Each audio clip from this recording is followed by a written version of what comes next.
গুজরাতে কাজে গিয়ে রহস্য মৃত্যু পশ্চিমবঙ্গের বাসিন্দার। আমদাবাদের হোটেলে একটি ঘরে মহিলার ঝুলন্ত দেহ উদ্ধার হয়েছে। মৃত সোনামণি বৈরাগ্যর বাড়ি পূর্ব বর্ধমানের নাদনঘাট থানা এলাকায়। আমদাবাদের হোটেলেই ওয়েটার হিসেবে কাজ করতেন তিনি। পরিবারের অভিযোগ তাকে খুন করা হয়েছে। সঠিক তদন্তের দাবিতে নাদনঘাট থানার দ্বারস্থ হয়েছে মৃত মহিলার পরিবার।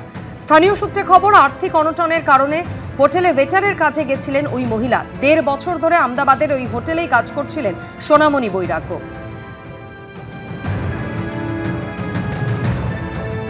যুবসাথী প্রকল্পের ক্যাম্প শুরুর দিনেই উত্তেজনা। মালদার চাঁচলে আবেদনপত্র সংগ্রহে তুলকালাম বাঁধল। সকাল থেকে চাঁচল 1 নম্বর ব্লকের পাঞ্চালির মাঠে ভিড় জমেছে। বেলার দিক থেকে বেলা যত গড়ালো ততই কিন্তু এই ভিড় থেকে উত্তেজনা তৈরি হলো। মাইকে প্রচার করা হলো, হুড়োহুড়ি ঠেকানোর চেষ্টা করতে হলো। আবেদনকারীরা দাবি করছেন মহিলা এবং পুরুষদের আলাদা লাইন না করাতেই উত্তেজনা।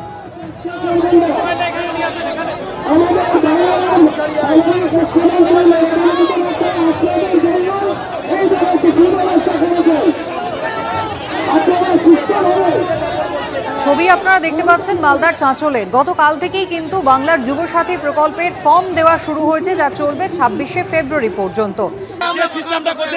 আগে করতে হতো, আজকে 1500 টাকা ধরে এখানে পড়ে আছি। মমতা ব্যানার্জিকে এরকম সিস্টেম করেছে, একটা লেডিজের যদি কিছু হয়ে যায় কে দায় নেবে? বিল হয়ে যাচ্ছে, কাজ পাচ্ছি না। এখানে আসলে এই সমস্যা কত কষ্ট করে এসেছি, আমাদেরকে ধাক্কা মারছে, আমাদেরকে মানে কাগজ দিচ্ছে না। আমরা কি করে এখানে দাঁড়াবো? আমরা তো অসহায় মানুষ। মালদার চাঁচলের ছবি আপনারা দেখতে পাচ্ছিলেন, যেখানে গতকাল থেকে যে যুবসাথী প্রকল্পের ফর্ম দেওয়া শুরু হয়েছিল তা নিয়ে একেবারে তুমুল উত্তেজনা ছড়ায়। আর তা নিয়ে শুরু হয়ে গিয়েছে রাজনৈতিক চর্চাও।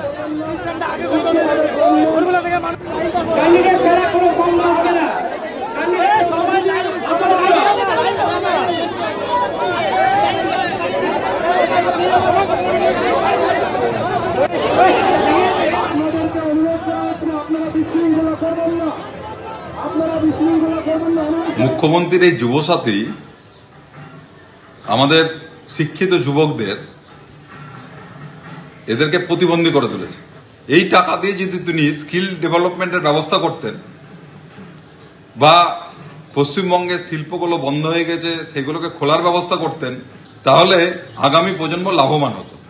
কিন্তু তিনি সেটা না করে তিনি কেবলমাত্র ভোটের জন্য, ভোট কেনার জন্য তিনি কৌশলে এই ব্যবস্থা নিয়েছেন। একটু পরিকল্পনার অভাবের জন্য এটা একটু হয়েছে। যেহেতু এখন সুন্দরভাবে সুষ্ঠুভাবে সবাই ফর্ম নিচ্ছে, যেহেতু খুব তাড়াতাড়ি আজকেই থেকেই ফর্মটা ফিল আপ করার নির্দেশ ছিল, সেখানে যে সুশৃঙ্খলভাবে ফর্মটা দেওয়া হবে সেই পরিকাঠামো তৈরি করারও সময়টুকু ছিল। এবিপি আনন্দ, এগিয়ে থাকে, এগিয়ে রাখে।